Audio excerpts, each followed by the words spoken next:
एक बौद्ध भिक्षुक और उनका शिष्य एक जंगल में कुटिया बनाकर रहा करते थे। बौद्ध भिक्षुक अब बूढ़े हो चुके थे और उनका शिष्य अभी जवान था। बूढ़े बौद्ध भिक्षुक एक बहुत ही बड़े ध्यानी व्यक्ति थे। जब वे ध्यान करने बैठते तो दो दिनों तक ध्यान ही करते रहते। उन बूढ़े बौद्ध भिक्षुक के पास एक बहुत ही अनोखी शक्ति थी कि वो ध्यान की अवस्था में भविष्य को भी देख सकते थे। एक दिन जब वो ध्यान कर रहे थे तो उन्होंने देखा कि आज से 8वें दिन उनके उस युवा शिष्य की मृत्यु हो जाएगी।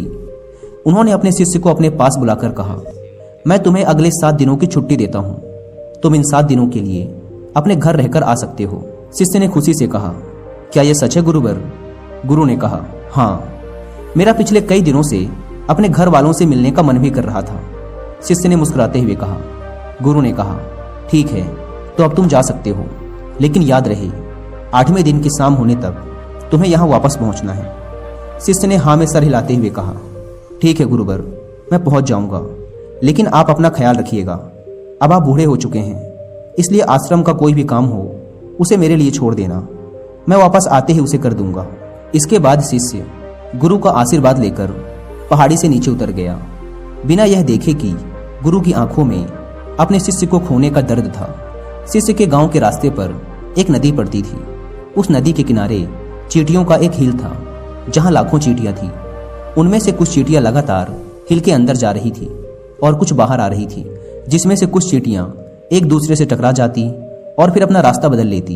यह सब देख उस शिष्य को बड़ा आनंद आ रहा था। वह कुछ देर तक वहीं खड़ा होकर उन चींटियों को देखता रहा। फिर अचानक उसका ध्यान नदी की तरफ गया।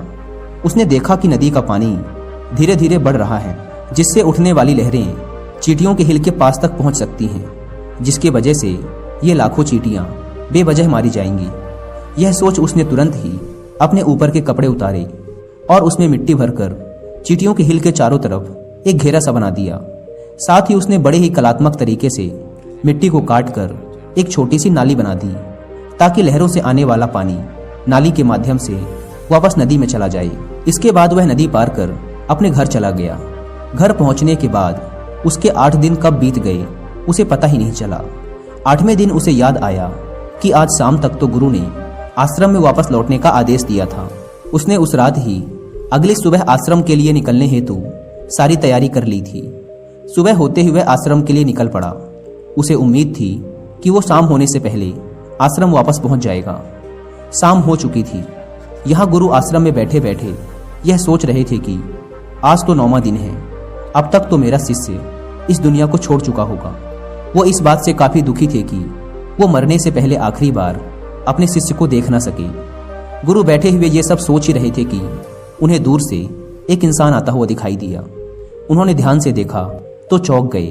अरे, ये तो मेरा शिष्य है। गुरु ने दौड़कर शिष्य को गले से लगा लिया, लेकिन वो इस बात से अचंभित भी थे कि 8 दिन बीत जाने के बाद भी अब तक वो शिष्य जिंदा कैसे है।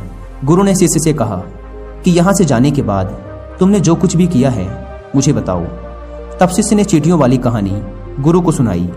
कहानी सुनते ही गुरु को यह समझते देर न लगी कि शिष्य ने लाखों चींटियों की जान बचाई थी और उसके इसी कर्म का परिणाम है कि शिष्य को एक लंबा और खुशहाली भरा जीवन प्राप्त हुआ है।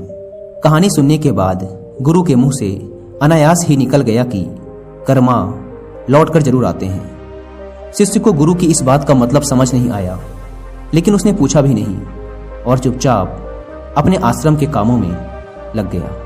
अगर हम अपनी जिंदगी में देखें तो इसे खुशी खुशी जीने का सबसे आसान तरीका है कि हम अच्छे कर्म करते रहें। इस कहानी की तरह यह जरूरी नहीं कि अच्छे कर्म हमारी उम्र को लंबा ही करेंगे, लेकिन इस बात की गारंटी है कि अच्छे कर्म हमारी जिंदगी में आने वाली दुख और परेशानियों को कम जरूर कर देंगे।